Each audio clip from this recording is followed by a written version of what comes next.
You got What's up, guys? questions? Today I'm joined with Reezy Resells. He doesn't need much of an introduction. He is at 475,000 on YouTube right now. He's gone viral several times. OG in the reselling space, taught me how to sell books.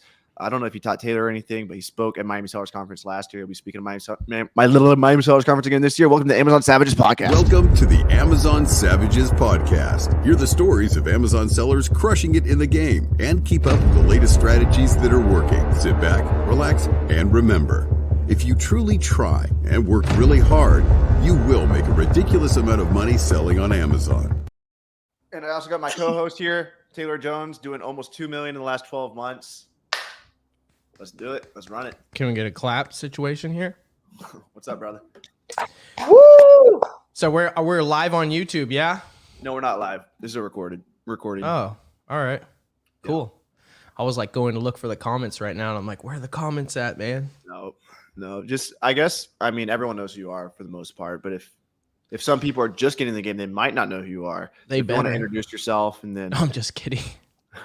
Yeah, my name is Mike Resendez. I go by Reezy Resells on social media. So if you Reezy, like, what is this nickname? It's because my last name is Resendez. And in high school, everyone called me Reezy because when your name is Mike, you need a nickname. So I've been selling on Amazon full-time for over 15 years. I sold over 10 million on Amazon. Most of that was used books. So at least I would say probably 6 to 7 million was used books. I sold only used books for the first 10 years of selling on Amazon. I might have sold like a random DVD or a board game or something, but I kind of didn't even realize you could sell other stuff on Amazon until I started doing social media. And then people would be like, hey, why don't you sell Nikes? And I'm like, wait, you could sell Nikes on Amazon? Like I had no idea. But I come from, I don't want to say it's like a broken record. It sounds kind of corny, but like I come from nothing. My parents aren't rich. My parents are like not even middle class. My parents didn't go to college. We didn't own a house or a new car. I grew up living in like hotels, apartments, divorced parents. I was in trouble a lot, juvenile hall. I sold drugs, not like real drugs, just weed.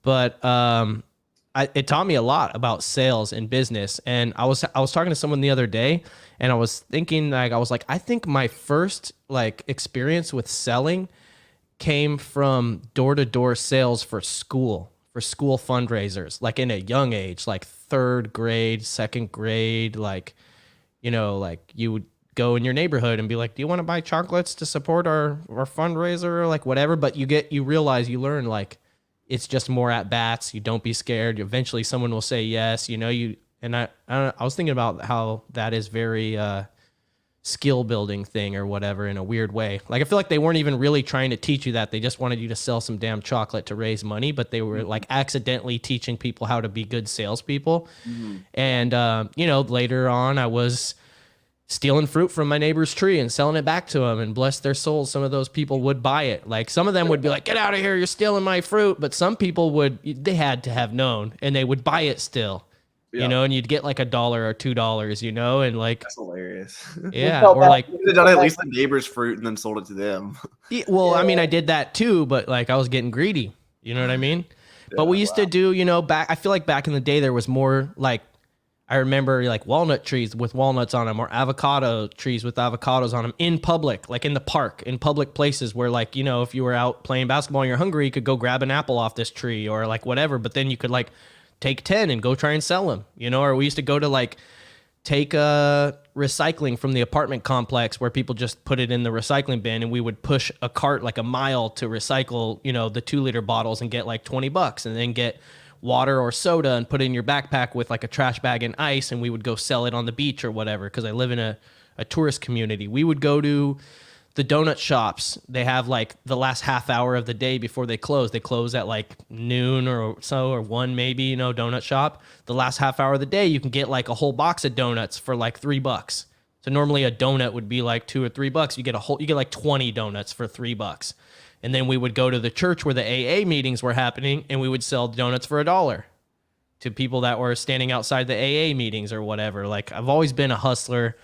And I think I growing up poor, not being able to ask my dad for any money ever, and also not wanting to go home because the home environment wasn't good. Like even if I was really hungry, I didn't want to go home because I didn't know what that would be like. I'd rather stay out with my friends skateboarding or whatever and go home as late as possible where I could just like go to bed and not have to deal with any of the drama, because there was always like domestic violence, drugs, like all kinds of shit that I didn't want to deal with. So, but the weirdest thing is like I feel like all of the stuff that's happened to me in my life is like a blessing, because it just happened to like give me these skills that ultimately, you know, enabled me to become somewhat successful, you know, whether it was making my own way and selling on eBay and then ultimately Amazon, but also being like neglected. So learning how to talk to people and get people's attention or be funny or like whatever, be creative with, you know, being able to get what you want, not being scared to ask for an opportunity or for what you want because I have nothing to lose. You know what I mean? Like, I feel like a lot of times, like, I don't know if you guys have read this book, The Power of Broke by Damon John, but he just talks about like when you have to make it, it's easy to, it's not, you know, it's easier in some respects because that's what has to be done.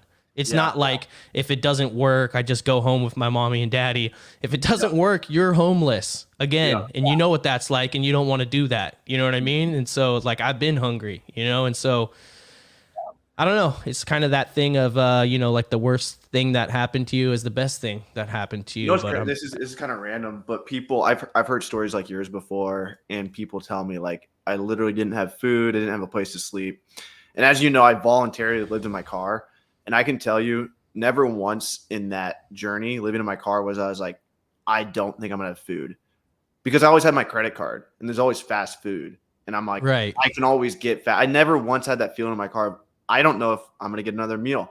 But when people tell me those stories, I do actually empathize with them. I'm like, why do I know what that's like to not have food? And there's two scenarios. One is wrestling, but that's still like I could have eaten if I wanted to. You know, I was just cutting weight. But the other scenario, I actually couldn't get food when I wanted food, is camping.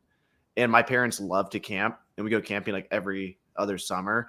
And there's some times where it's just pouring rain out. We can't get the propane tank to cook. And like, I'm truly like really wanting food. And that's like the only time, I guess, where I've wanted food and I just can't have it yet, you know? So I can't imagine what it's like not having food and having like the burden of the financial stress of not being able to like even buy it, you know? Yeah, I mean, I always had probably at least something, but I mean, like some of the like memories that I remember of like I would be hungry, I would go home, my dad wouldn't be there, and my dad wouldn't come. I lived with just my dad, and maybe my dad wouldn't come home for 2 days, and I'd be taking myself to school and figuring it all, take the bus, whatever. But like, it was before cell phones, so I'd be like, where is he? What's he doing? He's doing drugs, right? And so he was doing whatever himself. He was pretty selfish. But I remember like, you know, eating a spoon and a jar of peanut butter was like dinner. And like, that was like not even that bad. I remember one time the only thing that was in the house was some chocolate powdered Nesquik mix. And I just ate a bunch of that and then went to bed. You know what I mean? But like I would go to friends' houses and raid their pantry. You know what I mean? And like some of the friends would be like, and even parents, you know, like I got caught like filling my backpack up with stuff from friends' pantries before, and their parents would just be like, here you go, like give me more. Yeah. You know what I mean? And then some people would have the opposite reaction, like that kid can never come over again. But you know, everybody deals with situations differently, and I don't believe there's such thing as like a bad kid. I believe there's people, you know, there's kids that have developed, you know, certain survival skills, you know, that other people haven't or whatever, and it's all a product of kids are going to do what they think is okay or what they have to do or whatever. But like, you know, I grew up, it was really normal for us to get food from the church. You go to the food bank, you know, we had food stamps, you know what I mean? Growing up back when they were paper, before it was plastic. But, you know, we would always go to the church at least once a month or once a week to a different church, you know, and then some of those churches have, you know, like free meals for like homeless people or for people that, you know, the volunteers eat there too or whatever. But like, yeah, I never had no shame with that, you know, like maybe if someone from school saw me doing that, I would feel like ashamed, you know what I mean? Or like didn't want people to know we lived in a trailer park, you know, and that sometimes my dad couldn't make the rent for the trailer park. So we would park the trailer behind our van, like anywhere where we could, you know what I mean? And like, I would stay at my friends' houses, like 5 days in a row, their parents would realize like, why does he want to stay here so long? It was like, yeah, you guys have a shower. Yeah. I don't have a shower. You have a pantry. I've never had a pantry. You know what I mean? But like we used to like, I used to keep buy one, get one free food coupons in my wallet, like as if it was a form of currency. So like buy one, get one free Big Mac, you know what I mean? Or whatever. And then I would go wait in line. And this was kind of like a hustle that I figured out. And I kind of would share this knowledge with my friends. Cause I was thinking about this recently. You want to like give in an equal amount in any community so that like when you're not being selfish, like if you don't share, people won't share with you. You know what I mean? And like I'd never had anything to share, never had any money. I couldn't bring the squad over to my house to eat, to raid the pantry. You know what I mean? Like but I had knowledge. I would learn things and I would share it with people. And I'd be like, look, these coupons, I would get like a stack of 50, pull them out of the newspapers or whatever, and give everybody some coupons. And we're like, we're going to go over here. We're going to hit the line. We're like, hey, sir, when you buy your burger, here's a 2 buy one, get one free coupons. Would you use one of them right now to get a free burger and give it to me? You know what I mean? And like, you get a free burger, it costs them nothing, and you give them a coupon for next time when they come through to get a free burger. You know what I mean? Like, whatever. Or we'd go to the pizza parlor and pretend to play video games until like that family left like 4 untouched slices on the table. And then you try to run over there and grab them before like the server comes to clean off the table or whatever. They're just going to throw it away anyways, So it's like, I don't know. I feel like I learned how to recognize opportunity because I wasn't scared to try or to ask for anything. And because I didn't have a lot of stuff. And so like honestly, I feel like that's still what I'm doing is I've recognized that you can make money selling on Amazon, and I share that with people and then they appreciate it. And then I learned like, I'm like, wow, you can make money on YouTube. And I shared that with people. Not that I'm like out here teaching people how to do YouTube or whatever, but if you watch what I do, you obviously know what I'm doing. You know what I mean? Or whatever it is. Like when I'm like a nerd about it. I'm like, did you know you could do this and make money? I'm like, did you know you could make video reviews on Amazon of products in your home and get paid? Like, did you know, like, I don't know. You guys know how it is. Once you know, like you may have previously been like, I don't know how to make money, but now and so many people doing it so many different ways. It's almost like, how can you not make money? Yeah. Like which one should I focus on? I know one of the hardest things for me when I got started was like, all my family was like corporate employees or just like, working jobs. So that I had an identity like in my family and I had to sort of break that. Did you go through that, any similar difficulty where like when you were young or, in that difficulty, like identified as poor, or did you, what was that moment where you're like, no, I'm going to fucking make something of myself? Or did you always know from a young age, like, I'm going to find a way to like, build something big? You know what I'm talking? I understand what you're getting at. So I knew from a very young age that I didn't want to go with the flow of the system. Like, because I saw how like in public school, how some teachers would just treat children like as if they were a lower form of citizen, and you had to like earn their respect. But at the same time, like they give you no reason to want to earn their respect. So ultimately you just feel like you're being treated like a piece of shit. And you had teachers that like I had great experience with, that like taught you and like related to you and gave you equal respect and like everything was good. But I never liked those ones that made you feel worse. And it was like all because you're in that system. You know what I mean? And also, you got to go to the bathroom and you got to ask for permission, and they might say no, and you're like, sometimes, you want to go fuck around with the faucet in the bathroom or whatever, but you generally have to go to the bathroom and you can't go to the bathroom, because they're not letting you or whatever. And I was like, I'm never going to have to ask for permission. Like, I really remember that feeling of being like, when I grow up, I'm never asking anybody for permission to go to the bathroom. But that kind of like, as I got older and older, that turned into like, I don't want to ask anyone for permission for anything. Like, I don't want anyone in between what I want to do and, me doing it, as little as possible. And so I knew I wanted to do, something, but I ultimately always had side hustles, right? I was always like selling stuff here and there. We did Yahoo auctions, me and my brother back in the day, which turned into selling on eBay.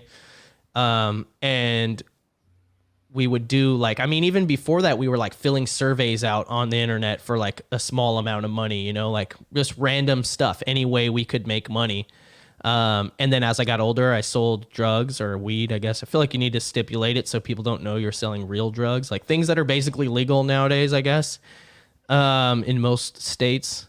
But I always had some kind of, you know, like side hustle, but I wasn't like, and I feel like it was part of it was because it was like, it was a different time, you know, like we had the internet, but we didn't have, surely you didn't have AI, but we didn't have YouTube, you know what I mean? And we didn't have the iPhone, you know what I mean? And I didn't even get a cell phone until after the iPhone came out.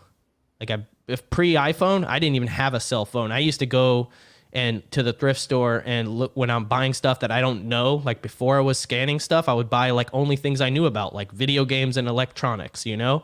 And if I was unsure, I would write it down like on a piece of paper and I would go and look it up when I got home and then drive back and buy it. Or if I had someone like my brother who I knew was probably sitting in front of a computer, I would just call him from a payphone, you know, put a quarter in the payphone, you know, and call him and say, hey, can you look this up for me real quick? And I would have like 5 things written down for him to look up. And then I would go back in the store and, you know, buy it or whatever. So for those that don't know, that's called having a rabbit.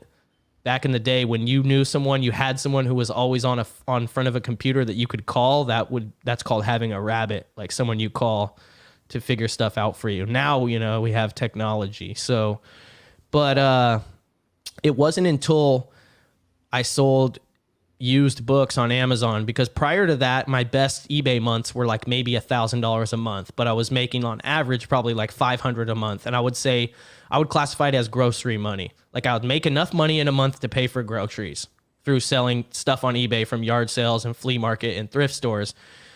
But it was really random. But then selling used books was like all of a sudden, it was a very systematic. It was, here's how you scan them. Here's how you get them, you know, and they're pretty much overlooked and they're, you know, $1 a piece, 50 cents a piece. Back then you could still find places that sold books for a quarter, like thrift stores that were selling books for a quarter. And it just worked. You know, I knew that books were the way. Like as soon as I knew people were selling them, I didn't know where they were selling them. I didn't know how they were doing it or what the little scanner thing was or whatever, but I figured that scanner thing costed like $100. Had a laser beam, like they're invested some money. They got to be making some money. They didn't want to tell me what they were doing. So I'm like, oh, they're making a lot of money. They're not trying to tell me, you know what I mean? And then it was just like, I bought a first bag of books for $5 from a Goodwill outlet blind. And I mean, I like jumped in the piranha pot with everybody else. You know, if you've ever been to a Goodwill outlet or a place like that where people are going nuts, like a library book sale on books.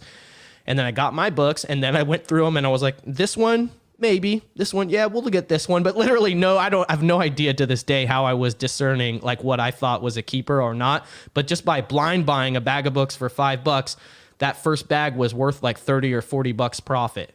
Just like, you know, like a third of the books that I picked were profitable, you know, or a quarter or something like that.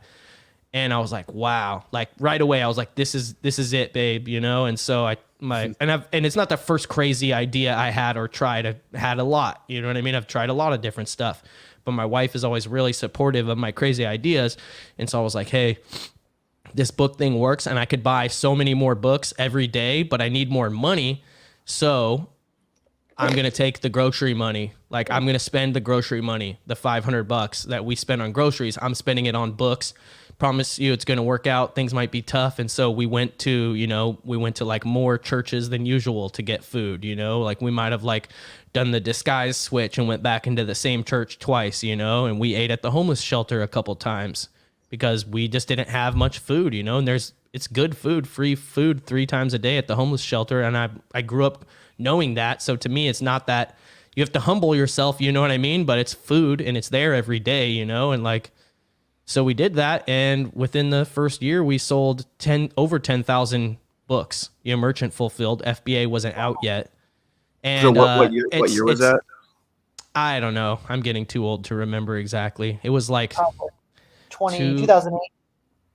No. If you've been selling for 15 years, it's 2009, 2010.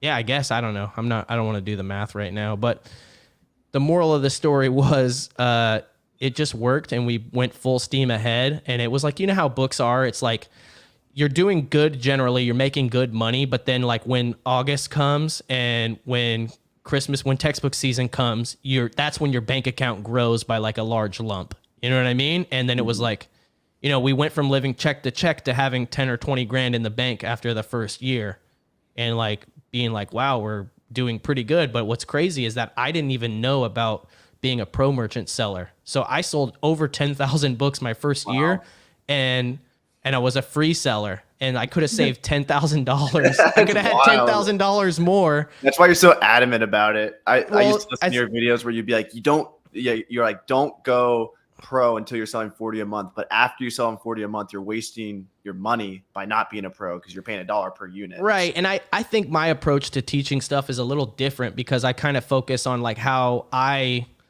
didn't have $40 to spare when I started to pay for being a pro merchant. You know what I mean? And it's like a whole different ball game when you have some spare. Yeah, exactly. And so, but what's also funny, and I've talked about this in a video too, but an older gentleman who's a bookseller, who I pretty much considered like not really competition because he's, older people are a little slow, even if they show up every day, they're a little slow. They're using a PDA. They probably don't even know how to use their PDA barely. They're buying preloaded PDA data. It's probably 3 months old. They don't know how to use a computer. They don't know how to use a DVD player. You know what I mean? Like, they're never going to teach me anything. But just one day having a conversation with him, and he was like, yeah, do you know about being a pro merchant? And I was like, what's that? And like, then he told me, and I was like, oh yeah, pro merchant, duh. Like, and then later I like went home on the computer and looked it up, and I was like, oh my God. Like, if I would have known that a year ago, I would have saved 10 grand. You know what I mean? So it was kind of a reminder to me to be like, I mean, this, but I feel like we desensitize ourselves to reality all the time. So you guys know you have to read books, go to conferences, and keep like all those fresh concepts in your head. But like, you really can learn anything from anyone. Like, so everyone has something to teach you. You know what I mean? Yeah. It's like, you should never be like, this person has nothing to teach me, because you literally don't know what you're not getting from them. And it could be a $10,000 one sentence. You know what I mean? Like one sentence, one text message, $10,000. So it could have been 100,000, I guess. I don't know.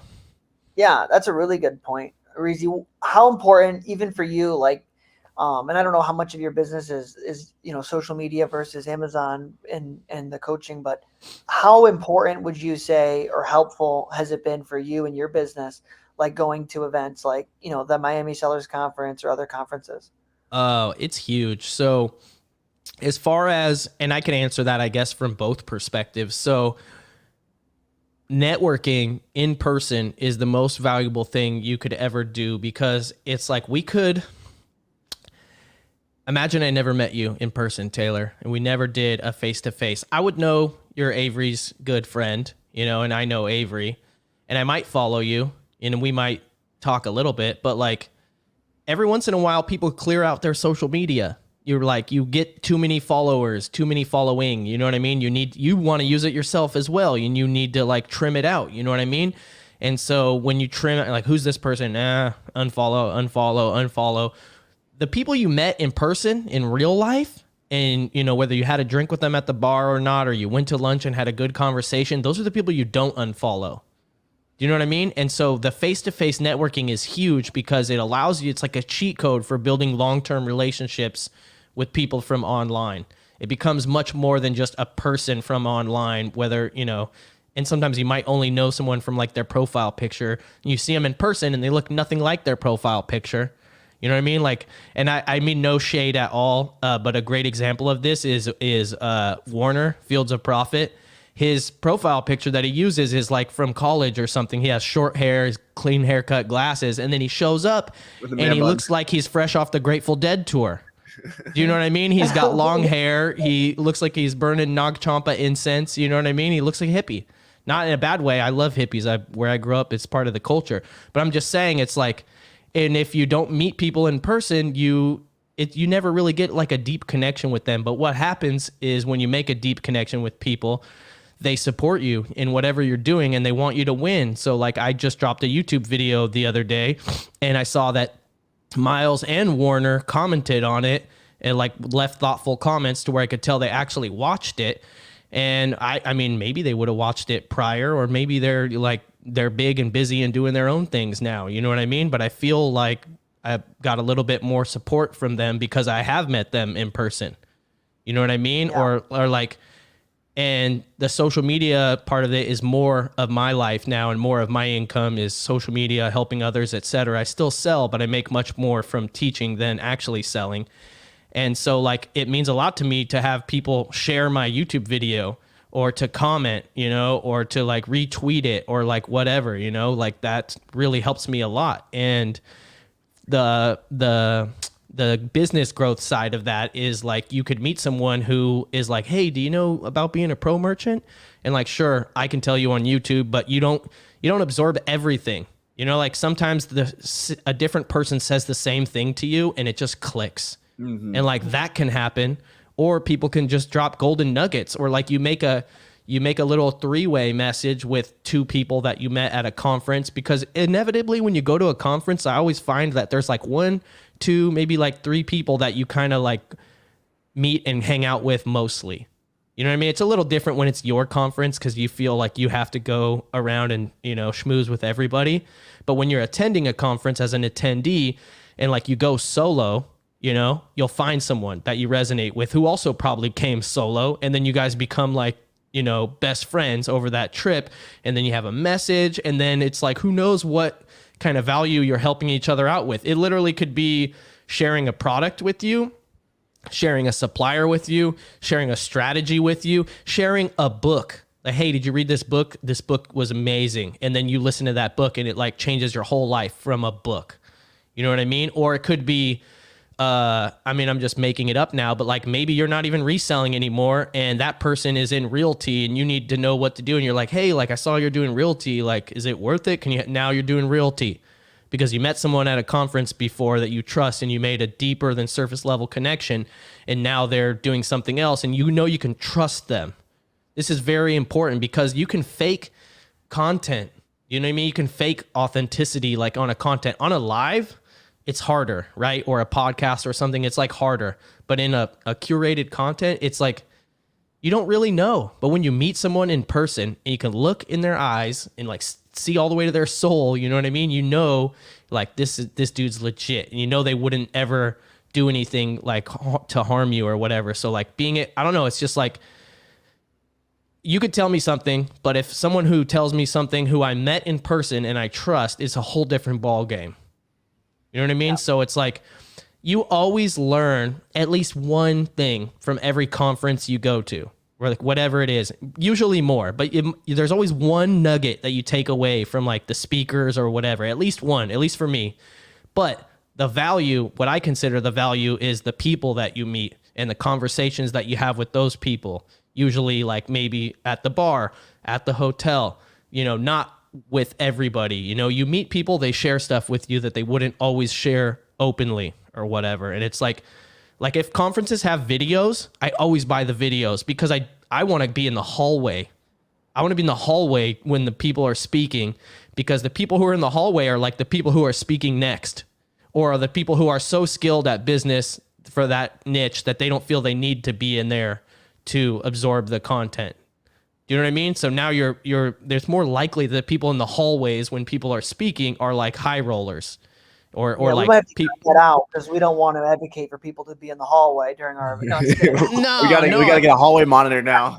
No, I'm serious. This is the biggest hack. You buy the videos and you watch them on your own time, and then you do the things that can only be done at that conference, which is speaking and developing relationships with the other people that are there. Yeah, that's hands down probably the most important part. We actually sent out a survey, and 90% of people that last year said their favorite part was that one guy doing that side flip off the stairs. That's hilarious. That's hilarious. Yeah, didn't you jump over a guy? I don't even remember. He wasn't very tall. But... Yeah. Oh, so it's an easy clear. Yeah. Good one. Yeah, I actually sent out a survey, and what I heard back from was that, everybody was there to, mostly women, they were there to see the young Mark Zuckerberg, Avery Romer. Oh, hey, yo. Try not to get canceled out here. We're trying our best. No, I do feel like I feel like, is it just me? Or do you guys know the statistics on the last conferences? I feel like you had a good amount of women at the conference. And I'm not saying that as a come to Miami Seller Conference, you'll find your forever entrepreneurial mate. But usually I feel like these things are sausage fests. I feel like business conferences, and especially Amazon business conferences, are sausage fest. It's like 80-90% dudes. But I felt like you had like at least 40% women, maybe like high, 35. We probably had 40 women. I don't know if we had 40%, but it was up there. Thanks to Taylor. It's awesome to see, man. I love to see people of all walks of life out there getting money. Yeah, we got attempted to be canceled last year. So we posted a picture that didn't have the women yet. No, I had two women, and it had Vanessa and it had Michaela. And then Eat Sleep Amazon went crazy on Instagram and like called us out, and a bunch of people backed her up. And then honestly, it's probably good for the conference because, bad publicity. Called you out for what? Taking not a picture? Having enough women.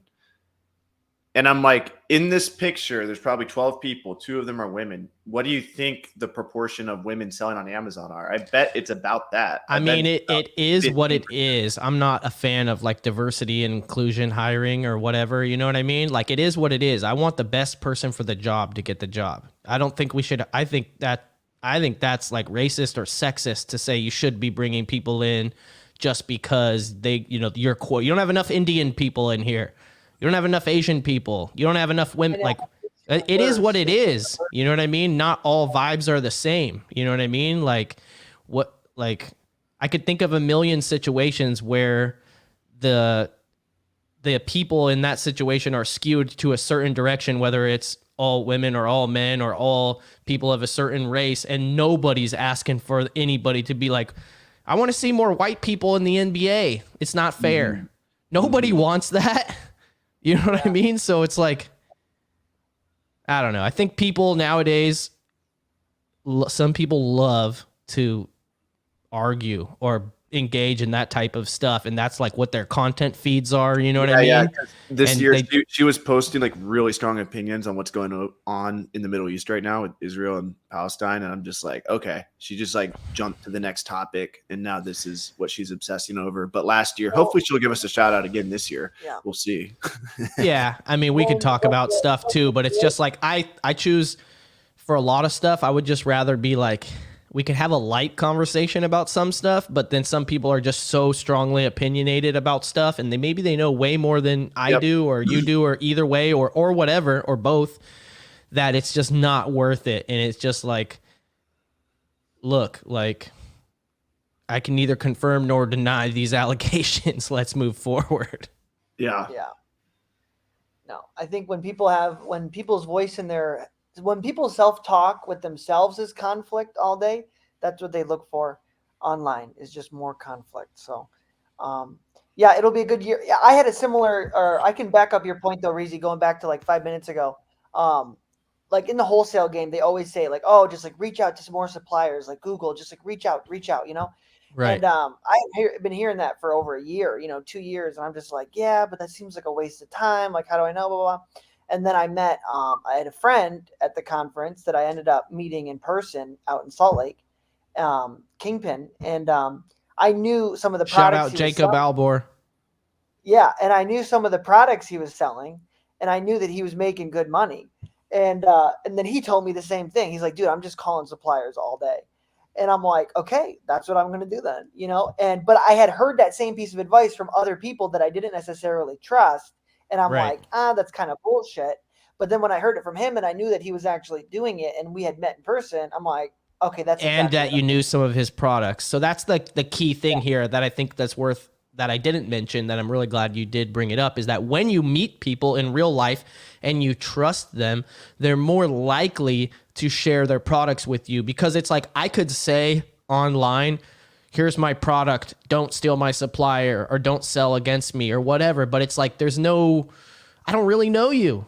You know what I mean? Like, and you don't really know, like, like people are like, I don't know, my email was hacked. It wasn't me. Like there's like a million possible excuses. But when you meet someone in real life and you had a good time with them and you've looked in their eye and you've shook their hand, this is like old fashioned traditional stuff. Maybe they will show their product.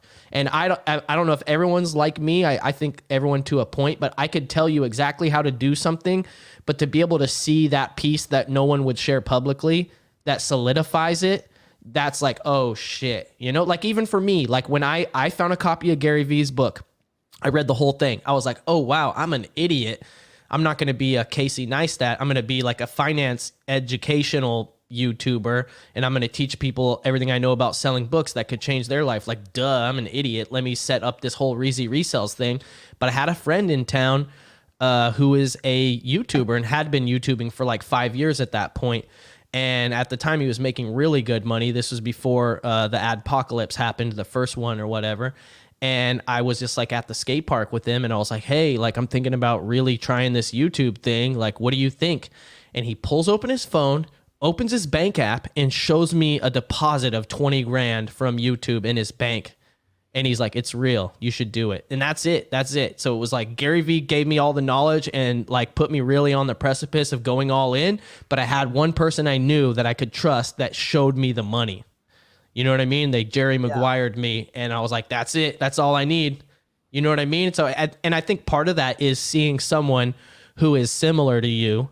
And obviously, if you resonate with them in person, they're probably similar to you in some ways. Because, if they're not, you don't really click in a in-person setting or whatever. And they did it.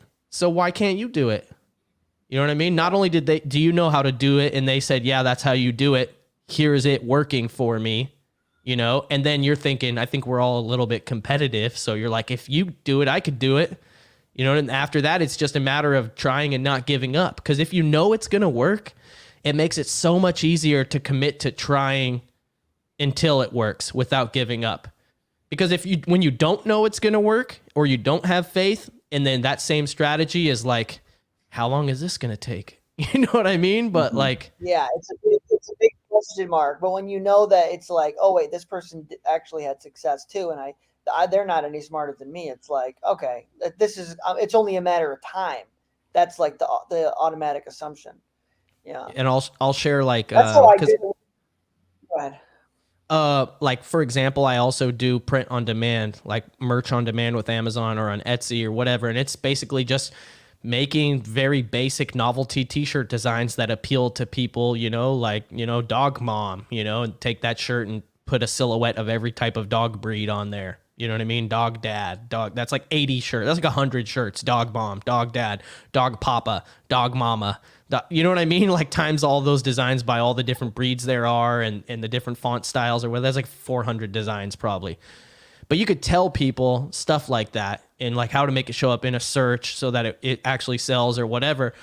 But like my real life friends or people that I'm working with one-on-one, I can show them my actual design and be like, look, here you go. Like this is selling right now. I sell this shirt. Look how dumb it is. This shirt sells 20 times a month and I make $80 a month off this one design. And that's just one. This one design could be made into 300 designs. You know what I mean? And look, there it is. And when you see the actual design and you could read the title or the keywords or whatever, and then you have the whole piece of the puzzle. You have everything. And then you just know it's just on you. You know what I mean? You have no more unknowns.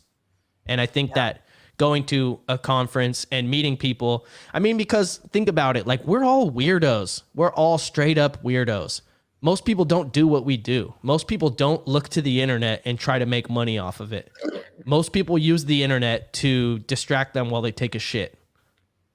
That's what most people use the internet for. Like, do you know what I mean? They're literally like cat memes, fun. Their whole feed is just funny stuff.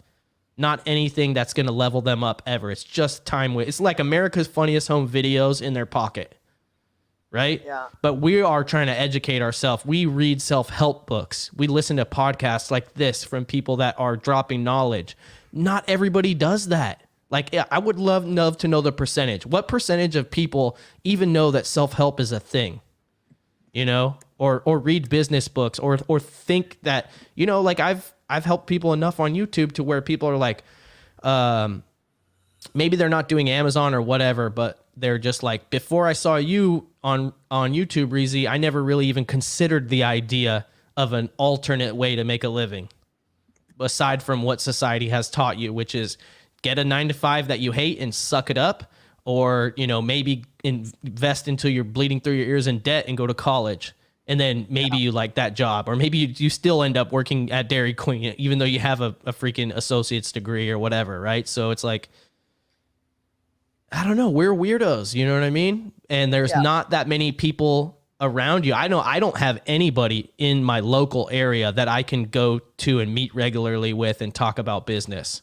I don't have that at all. You know, like maybe I should be seeking that out or whatever. But if I find them, what's the chance they're going to be like me or into any of the stuff I'm into? It's just like, so, but when you go to a conference with 200 people, 400 people, 1,000 people, and they're all interested in this thing, you're bound to find someone that you click with. You know what I mean? And then you can foster that kind of community online somehow, because, you know, like my friends are like, hey, Reezy, I'm having a barbecue. Come through on Sunday. Please don't talk about business. Swear to God. And then, like, if I end up talking business, like say I meet one of their friends there and we end up talking business, I'm going to hear about it later. Yeah. That's crazy. Yeah. It's funny. My whole family, like my entire extended family back in upstate New York works jobs, you know, and my fiance now, you know, like a few months ago, she's like, why does, you know, she's, you know, seeing the money I'm making, and she's like, why does no one in your family, like, why don't your brothers or like your relatives like reach out and like say, hey, I want to try it, you know, like, or like, what are you doing? You know, they're like, oh, well, that's not for me. It's, you know, my mom's like, well, you know, everyone's got a story. Everyone's got a big story in their mind, you know, why it's not for them. So we are a little weird. Thank you, Reezy, for such a great compliment. I'm a weirdo. Wow. No, we all like weird in a good way. Like, why would you want to be normal? Normal is like the worst. Yeah. So, well, that's great. That's good. Avery, any other questions for Mr. Rendez? Is that what it is? Well, that's what most people say, but Resendez. Resendez. Yes. Yeah, I remember. S on the end. I have to use the bathroom. 1 second. Yep. He just wanted to go. That's why he threw it on me. I remember when we were in Vegas at Turn the Page. So Caleb Roth used to Turn the Page events. Yep. And I remember having like this surreal moment where we were at a bar and it was you and Caleb and you guys were just like talking to each other, but I was like right there, like just listening. And I remember thinking like, wow, like I'm like inside of a YouTube video right now. Like, but then it kind of broke that. It's like, these are just two dudes, like they're normal people. And it really built my confidence that, hey, maybe I could really start posting on YouTube as well and doing what they're doing. And, you know, Caleb had just purchased like $80,000 worth of textbooks that he was going to flip to a wholesaler. And he told me he had like $15,000 in reward points on Amazon. And I just remember hearing like those little things and like, sure, if I heard it on a YouTube video, it may have resonated, but hearing it in person, I'm like, wow, like people are really out here doing this. And just seeing like Lorenzo and all the full-time Amazon sellers I met, that's really what inspired me to start doing Miami Sellers Conference. Was that was Vegas. That wasn't the first time that I met you, because when I met you first, was it Los Angeles? Where were we? LA. So this was like a year and a half after maybe. So I still feel like you should bring the canoe back, bro. Like you gotta get that in the branding, man. Yeah. Can we get a silhouette of a car with a canoe upside down on top of it, like in your logo? I might have to drive it down to Miami, get my photographer to take a picture. So well, Miles, that sounds like some AI. Just have ChatGPT make it. Yeah. So Miles lives where I used to live, which is Brickell, and it's actually right across from where the venue's at. It's the venue's at the Hyatt. So Miami River's right there. And I used to drive downstairs, take my canoe, put it in the river, and just like go around. And there's tons of waves. It's like it connects to the ocean. So there's Oh, that's right, where you and Steve's apartment was? Yeah. Yeah. And so is that also like right where we were when we were on the yacht? Yes. Is there a yacht this year? There is. Sunday. Man, yacht time, baby. Sunday night. And all this Amazon Lit's going to be there this year, most likely. So yeah, no, on the yacht. They're going to be in Miami, but they're going to come on the yacht. Yeah, trying to get Sebastian to come on the yacht too. So if you see him, tell him to come. Nice. But anyway, Miles is like, used to go canoeing in this thing because it's like the waves are like up and down and like there's yachts going everywhere. And that was that's what we did down there. I canoed more in Miami than I did when I lived in my car. Like it was more of like a fantasy. When I lived in my car, I'm like, I'm gonna go canoeing in all these rivers, oceans. I went canoeing in the ocean once, Pacific Ocean, kind of near Santa Barbara, and then like maybe one other time. And other than that, I didn't really use it. Have you ever been to Disneyland? No, just Disney World. Okay, so when you go to Disneyland for the first time, and you should go, you might take a lady with you or whatever. I don't know. It's kind of more of like a childlike experience. It's great. I mean, if you want to just ride roller coasters, you're probably not the Disney type, but it's really great to be inside of the whole experience and the branding and like the theming of everything. It's really intense how clean of an operation they run. You know what I mean? But they have a canoe ride in Disneyland, which is not a ride. It's an actual canoe. But there's like the section of the park that's like the wilderness section. It's where like the Mark Twain boat is that you can ride, and it goes around in this loop. It's like a real, I think it might be on a track, but it's like a steamboat with like a wheel or whatever, you know.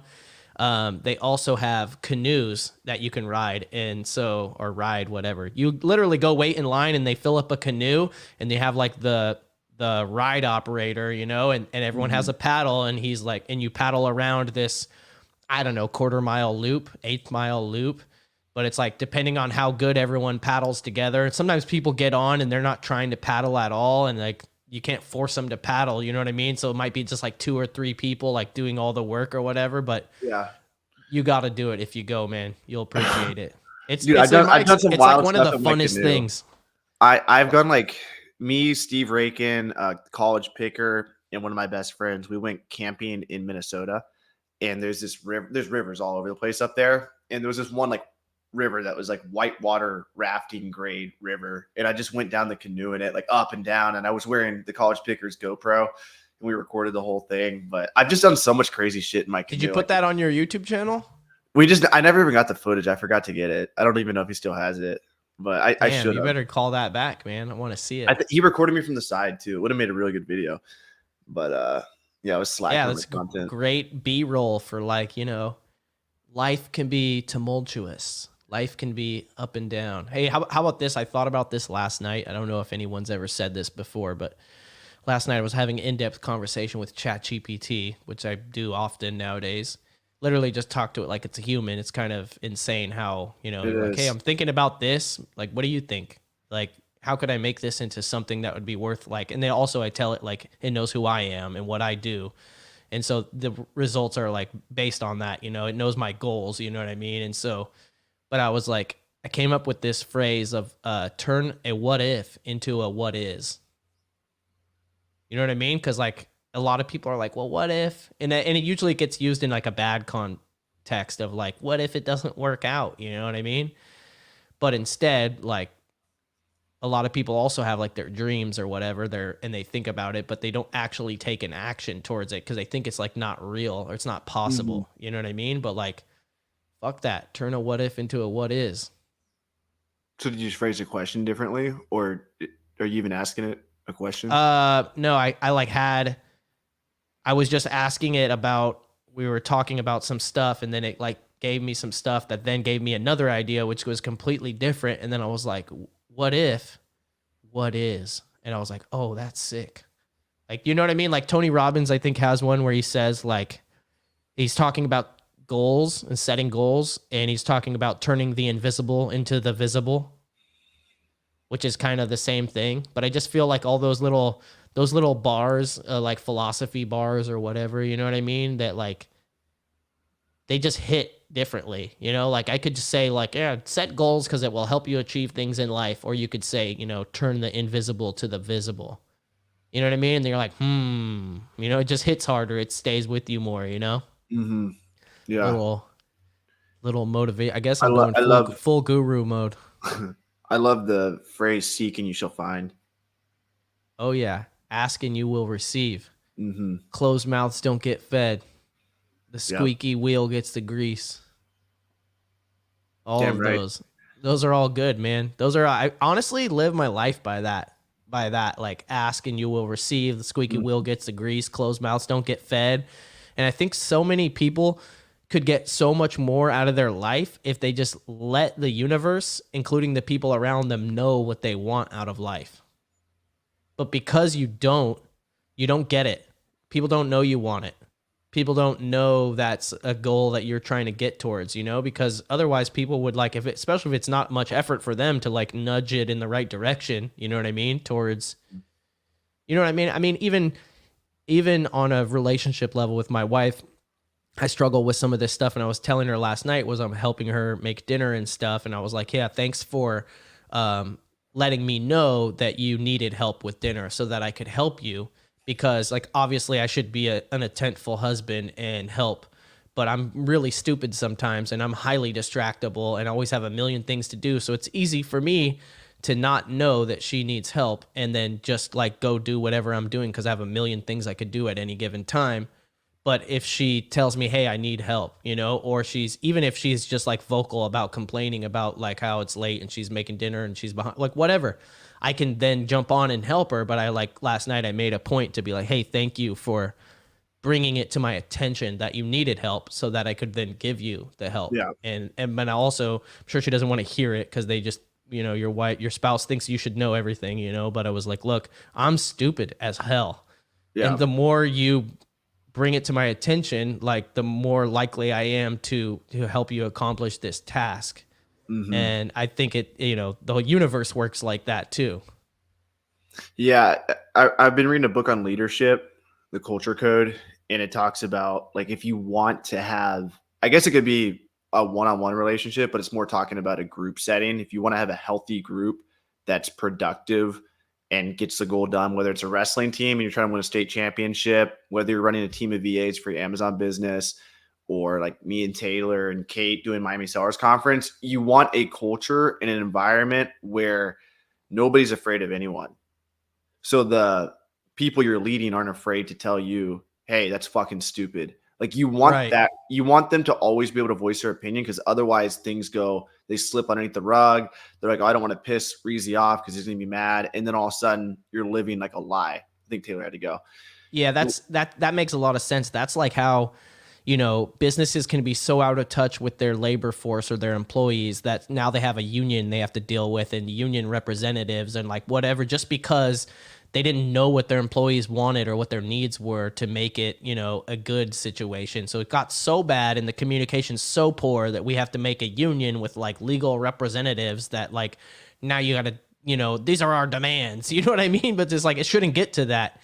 But because, you're not in touch with everybody underneath you or whatever, or your community, or people are scared to give you feedback, you know what I mean?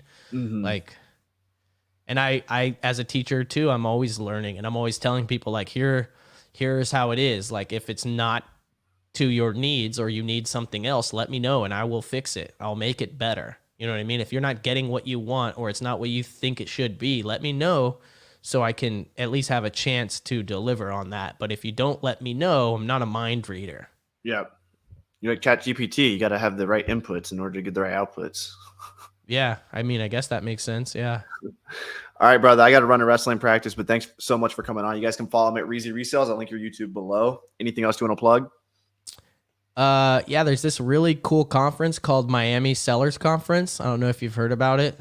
It's a pretty cool place. You guys should go check it out.